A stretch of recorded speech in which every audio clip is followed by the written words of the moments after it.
दोस्तों नमस्कार। आप सभी का दिल्ली जल बोर्ड के यूट्यूब चैनल आवाज़ में स्वागत है।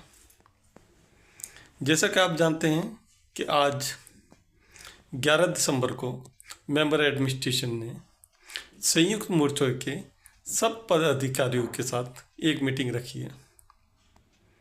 ये मीटिंग इसलिए रखी है क्योंकि 3 दिसंबर को संयुक्त मोर्चा ने भूख हड़ताल रखी थी और 4 दिसंबर को प्रदर्शन किया था कर्मचारियों को मांग को लेकर। उसके लिए आज मीटिंग हुई और मीटिंग में कुछ पॉजिटिव चीज़ें आई, जिसमें ख़ास बात क्या है कि कंप्यूटर ऑपरेटर की सेंक्शन जो बहुत जल्दी हो जाएगी, उम्मीद है कि नेक्स्ट वीक। दूसरा, मस्टूल के जो एम्प्लॉयज़ हैं 2019 के, 2016 के और 2022 के, उन सबको जल्दी रेगुलाइज। मीटिंग में क्या क्या रखा गया, ये जो मीटिंग में शामिल थे संयुक्त मोर्चा के सभी यूनियनों के पदाधिकारी, उन्होंने क्या बताया इस पर। मेडिकल पावर डीडीओ को दे दिया है, उसके लिए सहमत नहीं हुए। उसके लिए प्रस्ताव ये दिया मेंबर साहब ने कि 2 लाख प्रति वर्ष फिलहाल 2 लाख कर दिया, बढ़ा दी जाएगी। उसके लिए प्रपोजल ये 1 लाख से 2 लाख कर देंगे। डबल कर रहे हो, डबल कर देंगे। तो यही हुआ इसके अंदर। 3 बीमारियों का है। हाँ, उसमें ब्रेन का है, एक्सीडेंटल है और हार्ट का है। तो उन्होंने ये कहा है कि और क्या बीमारियां इसमें ऐड कर सकते हैं, हम उन बीमारियों को हम ऐड कर देंगे जो क्रेडिट फैसिलिटी में इम्प्लीमेंट हो जाएंगे। तो वो जो है वो बीमारी वो डिसाइड करेंगे। अगर कोई अपने भी सुझाव है तो दे सकते हैं। उसमें जो हमारा हमने कैंसर की बात भी करी थी उसमें, तो कैंसर की बात पर उन्होंने ये कहा कि उसमें उल्टे सीधे बिल लगाते हैं, करप्शन ज्यादा है उसमें। वो डिमांड तो लगेगी, लेकिन डायरेक्ट जब पहले मेंबर के पास जाती थी, अब वो डायरेक्ट मेंबर को उसको इससे हटा के डायरेक्टर फाइनेंस को अथॉरिटी दे दी गई है। वो डायरेक्टर फाइनेंस का वो जल्दी 3 से 4 दिन में क्लियर हो जाएगी डिमांड, बल्कि एक स्टेप कम कर दिया। पहले मेंबर के चक्कर में मिलती है, नहीं मिलती है, उसको घटा के डायरेक्टर तक के लेवल पे। अब क्रेडिट फैसिलिटी की बात करते हैं। क्रेडिट फैसिलिटी बढ़ाने के लिए कुछ बीमारी, इनका हफ्ते में 2 बार डायलिसिस होता है। डायलिसिस का रेट बहुत कम है, लेकिन उसके साथ जो इंजेक्शन का खर्चा है वो लाख 1.25 लाख के आसपास बैठ जाता है। तो संजय भाई भी देखते हैं, पहले हम भी देखते हैं, आप लोगों को भी मालूम है कि भाई एक पेंशनर की या एम्प्लॉय की जो डायलिसिस पे है वो या उसकी फैमिली या भाई मेंबर, तो 1 लाख 1.5 लाख की उनकी फाइल बढ़ जाती है। तो मेरा तो सुझाव ये कि एक तो डायलिसिस को इसमें ऐड कराया जाए। बिल्कुल ठीक है। दूसरा, बहुत से ऐसे एम्प्लॉयज हैं जिनको स्पाइन की प्रॉब्लम है, रीढ़ की हड्डी की प्रॉब्लम है, या जिनको उसकी वजह से जैसे उनको पैरालिसिस का अटैक पड़ जाता है, या पैरालिसिस नहीं भी है तो उनको चलने फिरने में दिक्कत है। तो उसकी जो सर्जरी है वो बहुत महंगी है। स्पाइन की जो सर्जरी है वो पैनल हॉस्पिटल में बहुत ज़्यादा महंगी है। तो हम चाहें तो इसको भी सुझाव में डाल सकते हैं भाई स्पाइन की जो सर्जरी है, हाँ, स्पाइन सर्जरी, उससे रिलेटेड जो भी खर्चा है वो भी क्रेडिट में डाल दिया जाए। हालांकि वो इमरजेंसी केस नहीं होता, लेकिन खर्चा तो ज़्यादा है ना उसके अंदर, खर्चा ज़्यादा हो। तो और आप लोग बताएं और कोई ऐसी बीमारी जिसको हम डाल सकते हैं इसके अंदर। मीटिंग में देख आप दोबारा से दोगी क्रेडिट। वो कह रहे हैं कि हॉस्पिटल तैयार नहीं हो रहे क्रेडिट फैसिलिटीज देने को, कि हमारे को पेमेंट नहीं मिलती, तो इन्होंने चिट्ठी दोबारा दो, जिससे कि भाई एक बार हो सकता है कुछ हॉस्पिटल तैयार ही हो जाए उसके लिए भी और पैनल में आने के लिए भी, और नए हॉस्पिटल को जोड़ने के लिए। दूसरी, उसके बाद सीजी अपॉइंटमेंट का था। ये इनका कोटा जो है 5% का होता है, लेकिन ये 5% कोटे के आधार पे ही इनको हम मसद लगाते थे। और गौर साहब ने इसमें फिर ऐड किया था कि जो डेथ टोल हमारे यहाँ है वो बहुत ज़्यादा है, उसका परसेंटेज ज़्यादा है। तो लेकिन उस पर विचार उनका बना नहीं। उन्होंने कहा कि गवर्नमेंट ऑफ इंडिया की जो रूल है उसको हम पार नहीं कर सकते।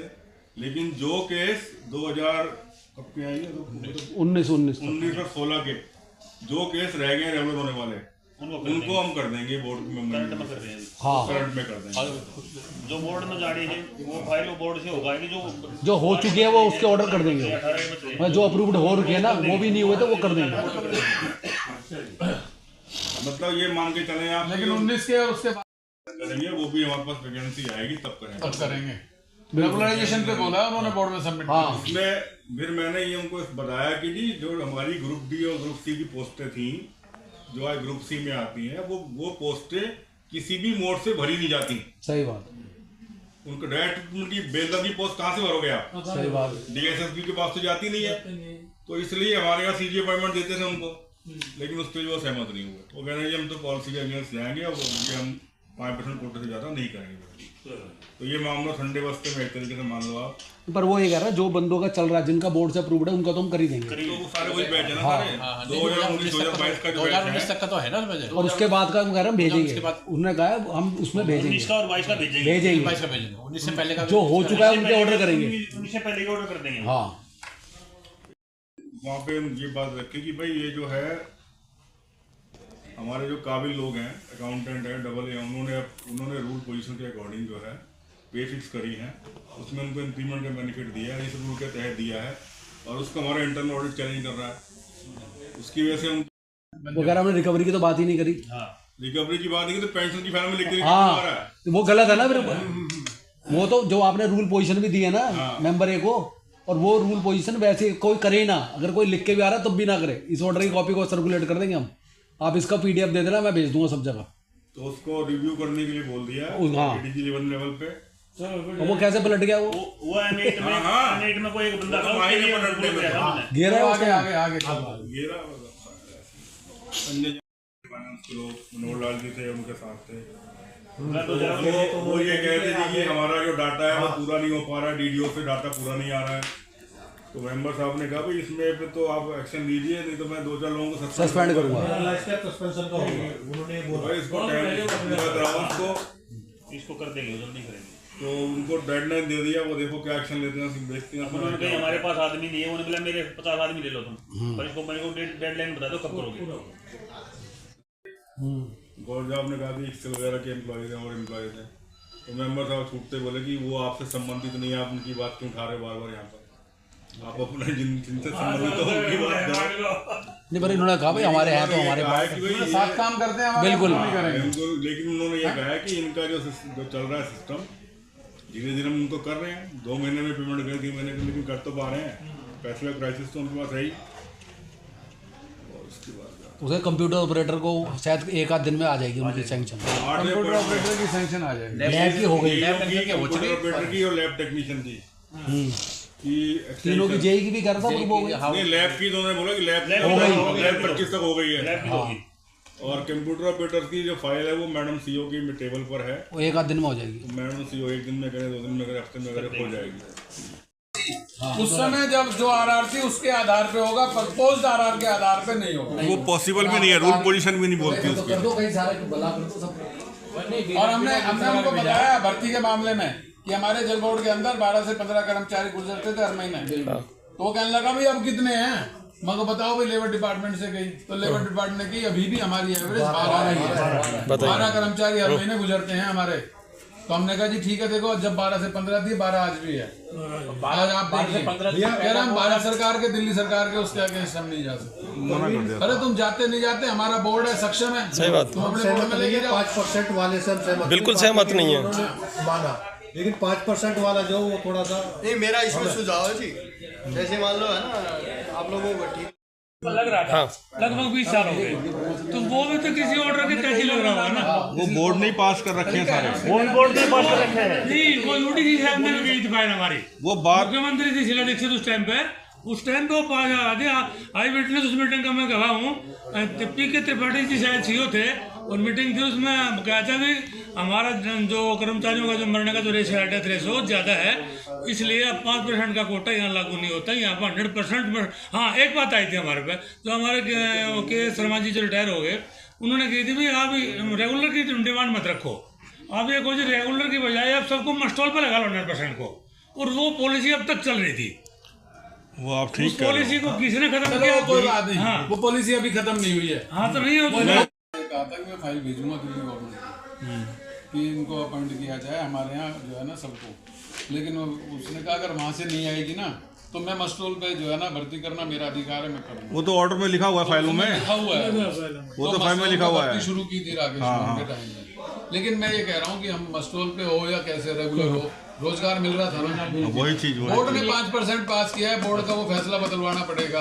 बिल्कुल बिल्कुल सही। बोर्ड को जब हमारे यहाँ का डेथ रेट आज भी 12 है और जब 25,000 कर्मचारी थे, जब 12 से 15 था, आज सिर्फ 11,000 कर्मचारी है, तब भी 12 कर्मचारी गुजर रहे हैं। यानी हर, जबकि वो जो है ना कम हो जाना चाहिए था डेथ रेट, इसका मतलब अगर 25,000 पे हम देखेंगे तो वो 12 और 15 का तो आज 24 और 30 है, ठीक है नहीं। उसको अब उसी नजरिए से अगर देखें, डाटा अगर कहता है तो ये डेथ रेट आज संयुक्त मोर्चा की तरफ से इस मीटिंग में लाल झंडा यूनियन से श्री वीरेंद्र गौड़ जी शामिल हुए। उनसे हमने पूछा कि किस तरह से मीटिंग रही, तो उन्होंने मीटिंग को विस्तार से बताया। आइए सुनते हैं वीरेंद्र गौड़ जी ने क्या कहा। सर, आपका स्वागत है। आज जो मीटिंग हुई है उसके बारे में आप क्या कहेंगे? सदस्य प्रशासन महोदय से मीटिंग हुई थी, पूरा प्रशासन उसमें बैठा हुआ था, फाइनेंस के लोग भी थे, एडमिनिस्ट्रेशन के लोग भी थे। कुल मिलाकर जो हमारे मेन इश्यूज हैं, मीटिंग तो बाकी सारे इश्यूज पे बात हुई है, कुछ उन्होंने यस भी किए हैं, लेकिन ज़्यादातर इश्यूज से जो है ना उन्होंने पल्ला झाड़ लिया। जैसे मेन इशू है जी कि हमारा जैसे बोनस का नहीं है, तो बोनस के लिए उन्होंने कहा हमने फाइल भेजी है। हमने कहा कि बोनस का ये इशू था कि अगर दिवाली से पहले बोनस लेट भी होता था तो अफसर के घर जाके साइन हो जाते थे। बिल्कुल। आज 1 महीना हो गया, हमें आपसे ये कहना पड़ रहा है कि हमारा बोनस दे दो, जबकि ये जिम्मेदारी थी आपकी। जिम्मेदारी थी। तो और ये ये जैसे बोनस जो मिलता ही दिवाली के लिए है कि कर्मचारी अपना त्यौहार मना सके। जैसे हमारे एक्सेल के कर्मचारी हैं, 4 महीने से उनको वेतन नहीं मिला, तो कहते हैं आप ये ठेके के कर्मचारियों की मांगों को आप मत रखें। क्यों ना रखें? वो हमारे साथ में काम करते हैं, हमारे बीच में काम करते हैं, और हम उनकी बात ना रखें। जब दिल्ली की सरकार, दिल्ली के मुख्यमंत्री डीटीसी के ठेका कर्मचारियों के लिए पे मैट्रिक्स जो है वो डिक्लेयर कर सकती है, वो भी तो ठेका कर्मचारी है ना। बिल्कुल। जब उनके लिए वो दिल्ली की सरकार कर सकती है, तो दिल्ली जल बोर्ड के लिए, ठेका कर्मचारियों के लिए, कॉन्ट्रेक्चुअल बेसिस के लिए, आउटसोर्स के लिए, एक्सेल के कर्मचारियों के लिए क्यों नहीं कर सकती?